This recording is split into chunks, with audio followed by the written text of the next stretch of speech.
What I think the Bible is literally trying to tell us in Genesis is that humans were genetically modified from a pre-human or many pre-humans. Maybe they took 10% of a hominid from Asia, 10% of a hominid from Africa, 10%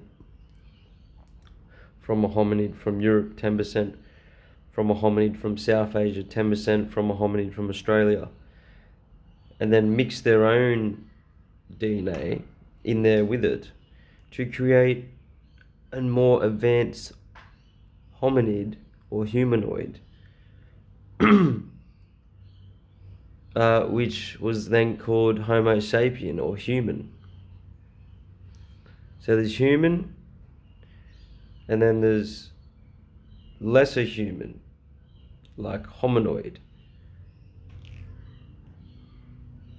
And then there's gods up here.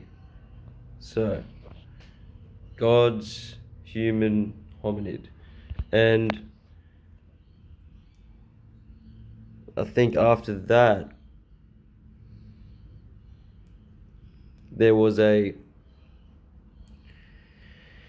genetic mixing between the humans and the lesser humans after the fall.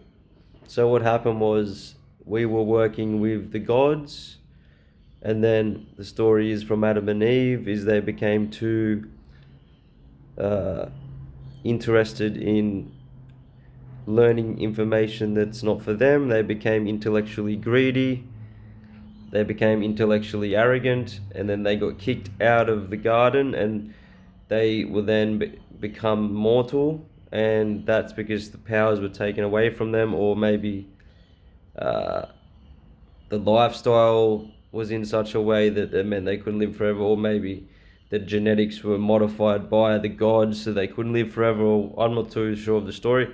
And then they would have been interacting with more barbaric forms of humans, but they were given, I believe, this mark from God so that they were protected.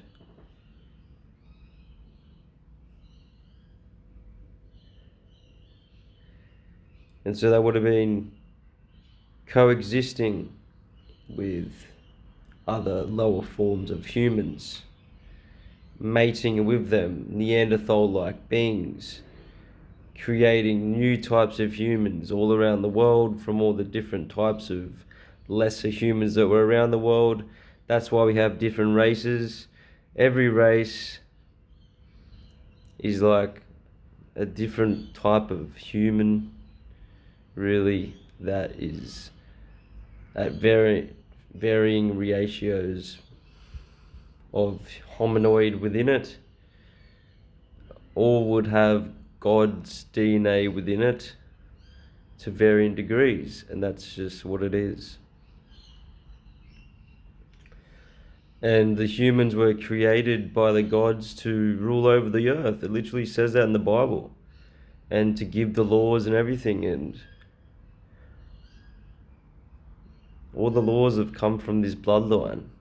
All the politics, all the religions have all come from this bloodline created by the aliens in the Garden of Eden, a place created by the gods to create humans and to teach them and to experiment with them and to guide them.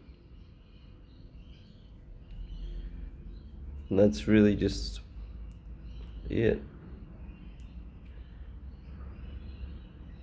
And I think at one point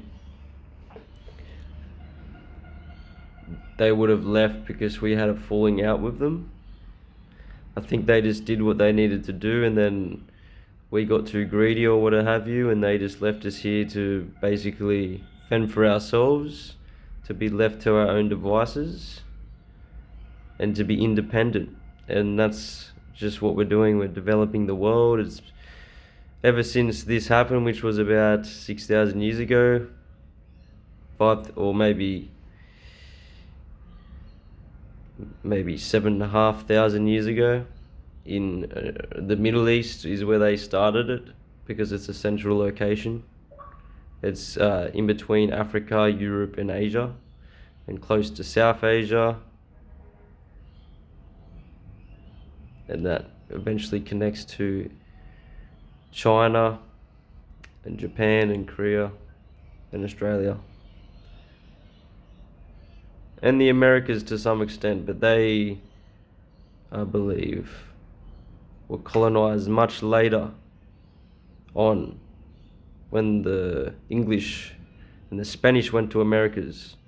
That's the first time they've had contact with these humans, I believe, for a long time. So the Native Americans were probably a very different type of human to most of the ones found in the Middle East, Northern Africa, Europe, India, and so forth and so on, etc. I'm going to leave it at that, but that's just something to think about. Blew my mind when I was doing the research about it and thinking about it. And yeah, it's just a topic that I've been interested on for a while now. The creation of man, why we all look so different, why there's so many races, why there's so many varying levels of everything, why there's inequality, why some people have more money, why some people are smarter.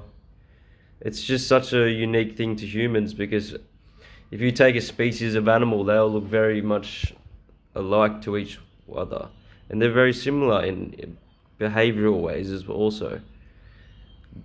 I guess a dog and a cat, they're all very different also, but that's because of humans. See, we're doing to animals what was done to us.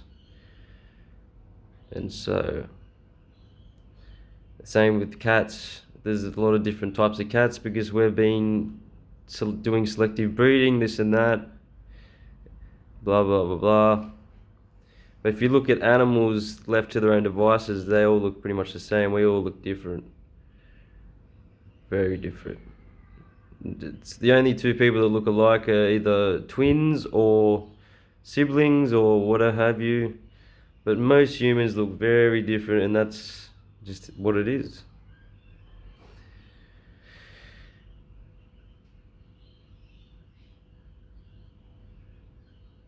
And I'll just leave it at that. Have a good day, everyone.